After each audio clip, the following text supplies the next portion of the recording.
कल्पना करिए कि आप एक प्राचीन आश्रम में बैठे हैं, जहां हवा में संस्कृत श्लोकों की मधुर ध्वनि गूंज रही है। आपके सामने बैठा है एक अष्टावक्र नाम का ऋषि, जिसका शरीर 8 जगह से टेढ़ा है, लेकिन जिसकी बुद्धि इतनी तीक्ष्ण है कि राजा जनक जैसे महान व्यक्ति भी उनके चरणों में बैठकर ज्ञान की भीख मांगते हैं। आज हम उसी अष्टवक्र गीता के चैप्टर 2 की गहराइयों में उतरेंगे, जहां आत्मा और परमात्मा के बीच का रहस्य खुलता है। अष्टवक्र गीता का दूसरा अध्याय शुरू होता है राजा जनक के एक गहरे प्रश्न से।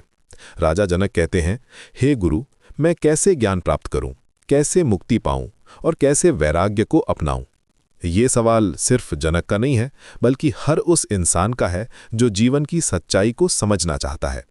अष्टावक्र का जवाब इतना सीधा और शक्तिशाली है कि वो हमारी सोच को हिला देता है। अष्टावक्र कहते हैं, यदि तुम मुक्ति चाहते हो तो विषयों को विष की तरह त्याग दो और क्षमा, सरलता, दया, संतोष और सत्य को अमृत की तरह पी जाओ। यहाँ एक बहुत ही इंटरेस्टिंग बात है। वो कह रहे हैं कि हमारी इंद्रियां जिन चीज़ों के पीछे भागती हैं, पैसा, फेम, प्लेजर, ये सब एक्चुअली हमें बांधते हैं, मुक्त नहीं करते। जैसे एक मछली हुक पर लगे चारे को देखकर उसे खाना समझती है, लेकिन वो एक्चुअली उसकी मौत का कारण बनता है। फिर अष्टावक्र एक और गहरी बात कहते हैं, तुम न तो पृथ्वी हो, न जल हो, न अग्नि हो, न वायु हो, न आकाश हो, तुम इन सब के साक्षी हो, चेतना हो। इस ज्ञान से मुक्त हो जाओ। ये स्टेटमेंट बहुत ही रेवोल्यूशनरी है। हम अक्सर अपने आप को बॉडी, माइंड, इमोशंस के साथ आइडेंटिफाई करते हैं, लेकिन अष्टावक्र कह रहे हैं कि तुम वो चेतना हो जो इन सब को ऑब्जर्व करती है। जैसे एक मूवी स्क्रीन पर अलग अलग सीन्स चलते हैं, लेकिन स्क्रीन खुद अनचेंज्ड रहती है। इस चैप्टर में एक और ब्यूटीफुल कॉन्सेप्ट आता है, तुम एक हो, शुद्ध चेतना हो। ये जगत तुम्हारी कल्पना मात्र है। ये बात पहले थोड़ी कंफ्यूजिंग लग सकती है, लेकिन सोचिए, जब आप ड्रीम देखते हैं तो उस ड्रीम में आप अलग अलग कैरेक्टर्स होते हैं, अलग अलग सिचुएशंस होती हैं। लेकिन जब आप जागते हैं तो रियलाइज करते हैं कि सब कुछ आपकी कॉन्शियसनेस का ही खेल था।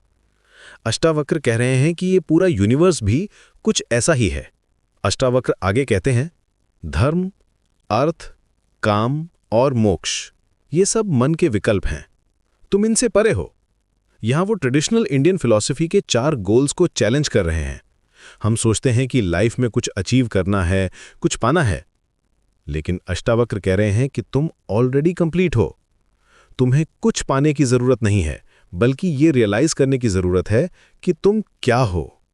चैप्टर 2 का एक और महत्वपूर्ण हिस्सा है जहां अष्टावक्र कहते हैं, तुम करता नहीं हो, भोगता नहीं हो, तुम सदा मुक्त हो। ये कॉन्सेप्ट मॉडर्न साइकोलॉजी में भी देखने को मिलती है।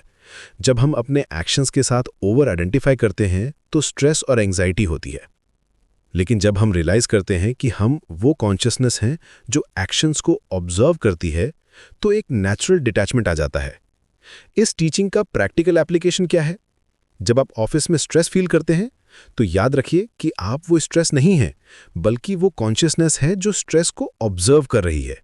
जब आप हैप्पी हैं तो भी आप हैप्पीनेस नहीं है, बल्कि वो अवेयरनेस है जो हैप्पीनेस को एक्सपीरियंस कर रही है।